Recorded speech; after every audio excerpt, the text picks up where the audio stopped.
I bought my mom an Amazon Alexa because every day she gets up and has to walk down a hallway to get to the bathroom. So I said, Mama, check this out. Alexa, turn on the light. Light turns on.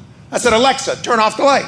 Light turns off. She goes, that's amazing. And then we practiced that for 3 hours. 2 days later, she calls me up. She goes, that thing you bought me stopped working. I said, are you saying the phrase right?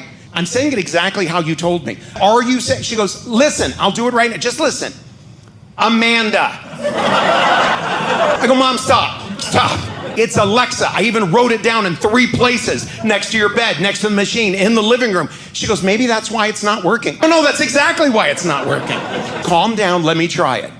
Alexa, turn on the light. I'm on the phone waiting. Did it work? She goes, oh, I don't know. I'll let you know when I get home. It doesn't work like that. It's not just in the air everywhere you go.